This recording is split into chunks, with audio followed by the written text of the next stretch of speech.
Raghav Chadha ji please. Sir अक्सर देखा जाता है जब वित्त मंत्री बजट पेश करती हैं तो रूलिंग कोalition के जो एमपीज हैं जो ट्रेजरी बेंचेस पर बैठते हैं वो सरकार की तारीफ करते हैं और कहते हैं कि इससे भारतीय अर्थव्यवस्था में क्रांति आ जाएगी इस बजट से। और विपक्ष में जो बैठे हैं वो अक्सर निंदा करते हैं, कहते हैं किसान की कमर तोड़ दी, बहुत महंगाई हो गई, अमीर और अमीर हो रहा है, गरीब और गरीब हो रहा है। लेकिन मैं आज प्रयास करूंगा कि एक ऑब्जेक्टिव एनालिसिस इस बजट का करूं और कंस्ट्रक्टिव क्रिटिसिज्म अपना आपके माध्यम से वित्त मंत्री को दूं। So the title of my speech is The Good, the Bad and the Way Forward. 4 good things that I found in this budget, 4 bad things that I found in this budget, and 4 innovative suggestions to the Honorable Finance Minister.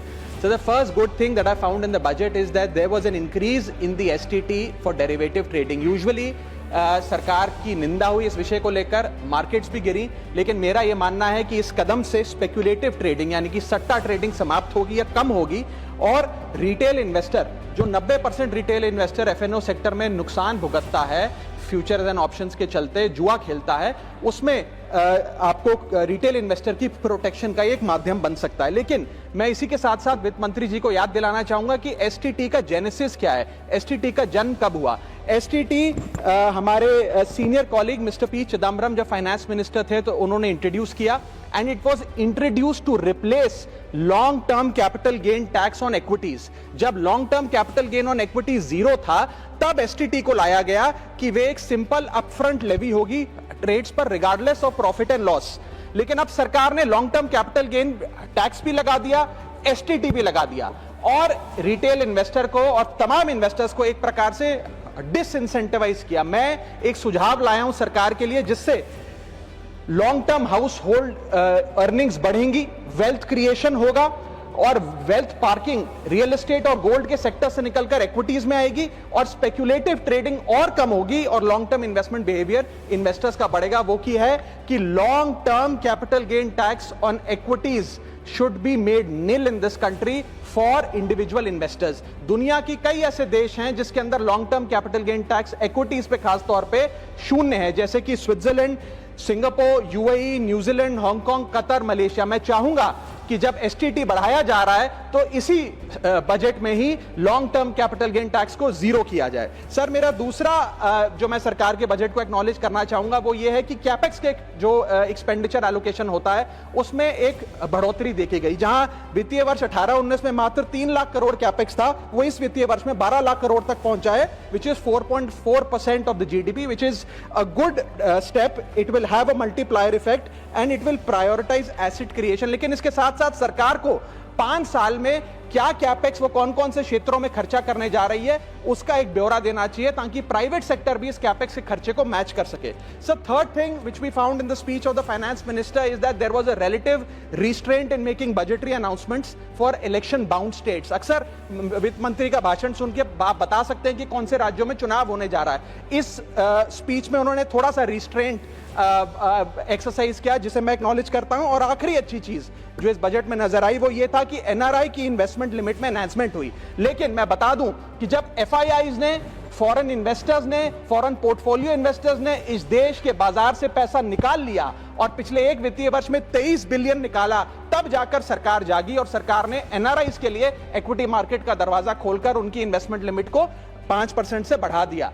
इसमें कोई दो राय नहीं है कि इससे investors 32 million NRI investors को अब भारतीय बाजार में पैसा डालने का मौका मिलेगा। लेकिन इसी के साथ साथ सरकार को इस पर भी गौर फरमाना चाहिए कि क्यों फॉरेन इन्वेस्टर्स भारत से पैसा निकाल कर बाजार को छोड़कर जा रहे हैं। Sir now I come to the bad part of the budget. First thing is the debt to GDP crisis. सरकार ने और डेट लेने के लिए, कर्जा लेने के लिए इस बजट में फॉर्मूला ही बदल दिया। पहले सरकार डेट जब लेती थी तो ओल्ड एफआरबीएम रूल्स के तहत 3% ऑफ जीडीपी तक का फ्रेश डेट लेती थी। इस बजट में सरकार ने उस फॉर्मूले को बदलकर कहा कि टोटल सरकार का डेट जीडीपी का 50% होगा और उस सीमा में हम डेट लेंगे। यानी कि they want to play on the denominator effect. For example एक साल बजट अगर हमारा जीडीपी 12% से ग्रो करता है तो उस साल सरकार खूब सारा डेट लेके सरकार पे कर्जा लाद सकती है जो कि फिस्कल डेफिसिट 4.5, 6.5, 5% तक भी पहुंच सकता है। सर, इसी के साथ साथ मैं बताना चाहूंगा कि आज सरकार कहती है कि हमारा डेट टू जीडीपी रेशियो 56% है, लेकिन ये गलत है, क्योंकि बहुत सारे ऑफ बैलेंस शीट आइटम्स हैं जिसे सरकार डेट में दिखाती ही नहीं है, जैसे कि FCI bonds, OMC bonds, fertiliser, NHAI, NFSS, यानी कि तमाम तरीके के ऐसे कर्जे हैं सरकार के ऊपर जो सरकार अपनी बैलेंस शीट में नहीं दिखाती है। सर, मैं सरकार को आपके माध्यम से यह रिक्वेस्ट करना चाहूंगा कि देश का कर्जा और कैसे ना बढ़े इस पर काम करें, ना कि और कर्जा लेने के लिए हम जीडीपी और डेट टू जीडीपी के फॉर्मूले के रेशियोज बदलकर और पैसा कर्जे पे ब्याज पर लेने का प्रयास करें। सर, दूसरी दिक्कत जो इस बजट में नजर आई वो ये थी कि इनकम टैक्स स्लैब में चेंज नहीं हुआ। सर, हर साल देश का आम आदमी जब वित्त मंत्री जी की बजट की स्पीच सुनता है तो वो इसलिए नहीं सुनता कि पीएलआई की क्या इन्वेस्टमेंट होगी, कौन सा कॉरिडोर बन रहा है। देश का आम आदमी, सैलरीड क्लास, इसलिए बजट की स्पीच सुनता है कि उसके अंदर स्लैब में कोई रिवीजन होगा, क्या हमारी स्टैंडर्ड डिडक्शन की जो हमें डिडक्शन मिलती है वो बढ़ेगी। लेकिन इस बार बजट में देश का आम आदमी और खास तौर पे देश का मिडिल क्लास डिसअपॉइंट हुआ। पहले ही there has been a stagnation in the salaries, inflation 6.8% पे खड़ा है, लेकिन उसके बावजूद हमने इस बार कोई स्लैब में या स्टैंडर्ड डिडक्शन में चेंज नहीं देखा। मैं आपके माध्यम से वित्त मंत्री जी को रिक्वेस्ट करना चाहूंगा कि आप इसी बजट में अनाउंसमेंट करें कि स्टैंडर्ड डिडक्शन जो 75,000 रुपए उसे बढ़ाकर सैलरीड क्लास के लिए 1.5 लाख रुपए किया जाए। Sir, third problem that was there with the budget is that there was no relief for the middle class. Sir, after a very long time in India's history the personal income tax collection was more than the corporate income tax collection, यानी कि individuals ने जो income tax भरा वो लगभग 11 लाख करोड़ के आसपास भरा, और कंपनियों ने, कॉर्पोरेट ने जो इनकम टैक्स भरा वो लगभग 9.8 लाख करोड़, यानी कि मैक्सिमम टैक्स आपको इंडिविजुअल्स के इनकम टैक्स से मिल रहा है। आप मिडिल क्लास वो टैक्स भर रहा है। आज वो दौर आ गया है कि हम मिडिल क्लास को अपलिफ्ट करें, मिडिल क्लास को पैम्पर करें, नहीं तो मिडिल क्लास एक सैंडविच की तरह रिच क्लास और पुअर क्लास में दबता। वर्ष में मिडिल क्लास ने देखा कि उसके एजुकेशन के खर्चे में 8% की बढ़ोतरी हुई, हेल्थ केयर 9% से महंगा हुआ, रेंट 7% से, फूड 6% से, ट्रांसपोर्ट 5% से। मेरा रिक्वेस्ट यह है माननीय फाइनेंस मिनिस्टर से कि वो इनकम टैक्स में रियायत देकर या तो मिडिल क्लास को कोई रिलीफ दें, और अगर इनकम टैक्स में रियायत नहीं दे सकती हैं तो उसकी सेविंग्स और इन्वेस्टमेंट्स पे उसको बेनिफिट दें, उसे इंसेंटिव्स दें कि वो ज्यादा बचत करे, ज्यादा वेल्थ क्रिएशन कर पाए। Sir, fourth problem in this budget that I found was the budgetary allocation to health, which is low and which certainly needs a relook.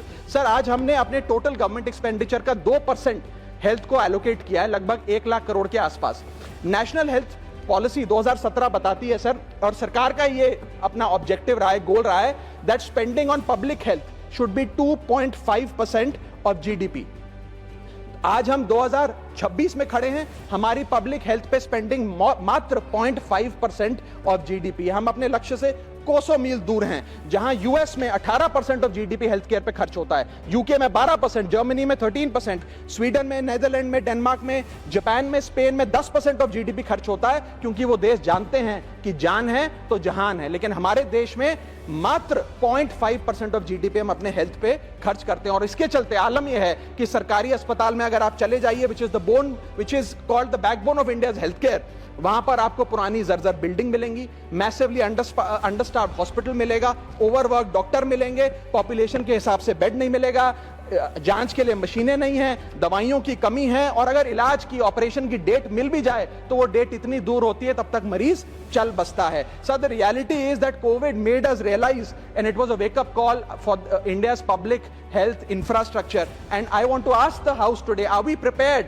God forbid, if there were to be another pandemic or another big sort of raging pandemic in this country? And the answer to that is no. और private अस्पतालों की sir हालात ये हैं कि अगर आज आपको प्राइवेट अस्पताल में इलाज करना पड़े तो आपको लोन लेना पड़ता है, अपने घर के गहने, अपना रियल एस्टेट एसेट बेचकर पता नहीं कितने हजारों लाखों लोग हर साल भारत में गरीबी रेखा के नीचे चले जाते हैं, क्योंकि उन्हें एक हेल्थ इमरजेंसी के चलते प्राइवेट अस्पताल में इलाज कराना पड़ता है। सर, जैसे वन नेशन वन इलेक्शन इस देश में लागू किया जा रहा है, वन नेशन वन टैक्स की ओर हम बढ़ रहे हैं, वैसे ही one nation one medical treatment की ओर बढ़ना चाहिए। सबको नंबर 1 मेडिकल ट्रीटमेंट देश में मिले, ऐसी व्यवस्था बननी चाहिए। सर, मेरे 4 सुझाव जो आपके माध्यम से मैं वित्त मंत्री को देना चाहूंगा।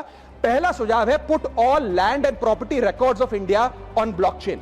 एक blockchain based land registry ledger बनाइए। पहले 10 मेजर राज्यों शहरों से शुरू करिए, महानगरों से और टियर 2 सिटीज से, जिस लेजर में, जिस ब्लॉकचेन लेजर में हर रिकॉर्ड, हर सेल, हर म्यूटेशन, हर इनहेरिटेंस को एक डिजिटल रिकॉर्ड बुक में डाला जाएगा, जो एक ब्लॉकचेन लेजर होगा, जो टाइम स्टैम्प्ड होगा, टेम्पर प्रूफ होगा, 100% ट्रांसपेरेंट होगा और रियल टाइम प्रॉपर्टी ट्रैकिंग आप उसे कर सकेंगे, जिसके चलते इंस्टेंट टाइटल वेरिफिकेशन होगा। आज सर हमारा जो रियल एस्टेट का लैंड एंड प्रॉपर्टी रिकॉर्ड का जो बाजार है उसमें अटर कियोस है। कियोस इसलिए है कि लोगों को रजिस्ट्रार के दफ्तर के बाद धक्के लग रहे हैं, दलालों ने उन अफसरों पे पूरी तरीके से कब्जा किया हुआ है, प्रॉपर्टी टैक्स में चोरी होती है, सर्कल रेट को एक्सप्लॉइट करके कैश में प्रॉपर्टियां खरीदी जाती हैं, फर्जी कागज, कब्जे, टाइटल डिस्प्यूट, न जाने क्या क्या चल रहा है, जिसके चलते आज 66% of India civil disputes are land disputes. 45% of properties lack clear title in India. India ranks 133 out of 190 in property registration efficiency.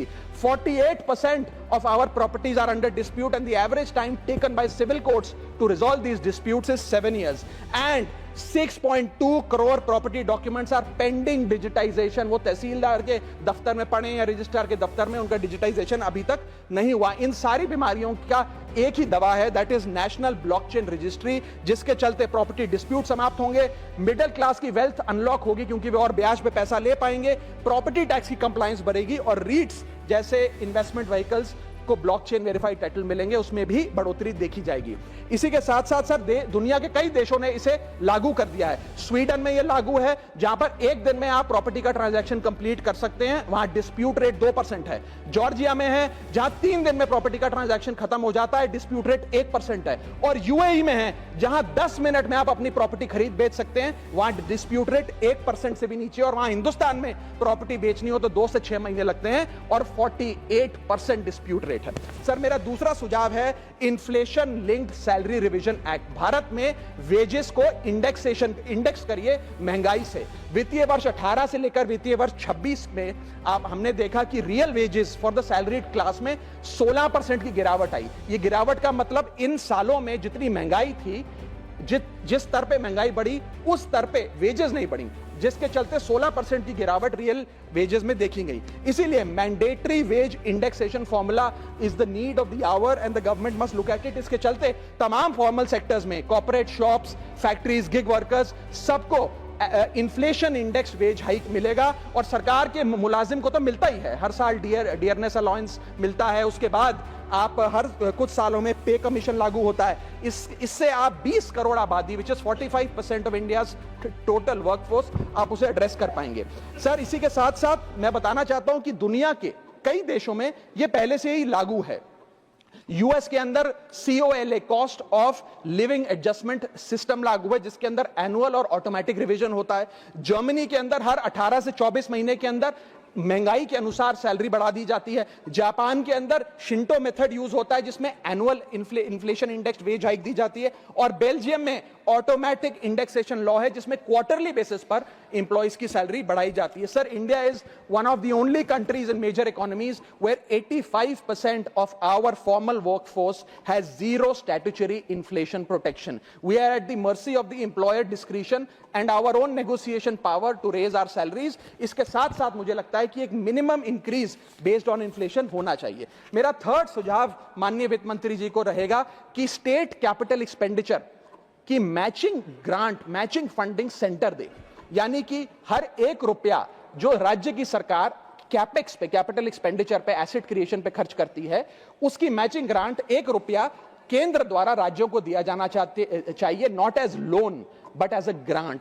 आज स्टेट कैपेक्स में 2 बॉटलनेक्स है। पहला बॉटलनेक है बोरोइंग कैप, यानी कि कोई भी राज्य अपने स्टेट जीडीपी से 3% से ज्यादा ब्याज पर पैसा नहीं ले सकता, वो कैपेक्स पे नहीं खर्च करता, वो तमाम तरीके के ऑपरेशनल खर्चे करता है। और सेकंड प्रॉब्लम है कि अगर केंद्र सरकार पैसा देती भी है राज्यों को कैपेक्स के लिए, वो लोन की सूरत में देती है और कंडीशनल लोन की किस एसेट पे कितना खर्च होगा, एक कंडीशनल लोन दिया जाता है। मेरा सुझाव है that replace this loan with conditions given by the centre to grant with trust, grant based on trust by the centre. Sir centre को आने वाले 5 वर्षों के लिए 1.5 लाख करोड़ आवंटित करना चाहिए, not as loan but as these capex grants, ताकि राज्यों में सड़कें बने, इरिगेशन नेटवर्क बने, लोकल पावर इंफ्रास्ट्रक्चर बने, ड्रिंकिंग वाटर सैनिटेशन हो और अर्बन इंफ्रास्ट्रक्चर में एसेट क्रिएशन, एसेट फॉर्मेशन किया जाए, as not as loan, not on interest, not with principal and with no conditionality. अगर ऐसा होता है तो सबसे पहले तो स्टेट की बैलेंस शीट में this grant will not sit as debt, state की बैलेंस शीट सुंदर होगी, बेहतर होगी। दूसरा, खुलकर राज्य कैपेक्स पर खर्च कर पाएंगे। Third, it will be a high growth and a high job creator, एक ग्रोथ मल्टीप्लायर और जॉब क्रिएटर के तौर पे इसका इस्तेमाल होगा, क्योंकि हर एक रुपया जो आप कैपेक्स पे खर्च करते हैं उससे भारत का जीडीपी 2 से 3 रुपए बढ़ता है in a span of 3 to 5 years। Cooperative federalism मजबूत होगा और साथ ही साथ states will become builders and not borrowers in the eyes of the centre. Sir, मेरा चौथा सुझाव जो माननीय वित्त मंत्री जी के लिए है वो ये है कि legalise virtual digital assets as an asset class. India में अभी सर वैसे ही डी फैक्टो लीगलाइज टैक्सेशन है वर्चुअल डिजिटल एसेट्स, यानी कि crypto currency, stable coin etcetera, क्योंकि अगर उनकी खरीद बेच पर कोई मुनाफा होता है तो 30% फ्लैट इनकम टैक्स लगता है और 1% ट्रांजैक्शन टैक्स जो अपनी वस्तु बेच रहा है उसे सरकार को जमा कराना पड़ता है। But they are somehow not recognised as an asset class.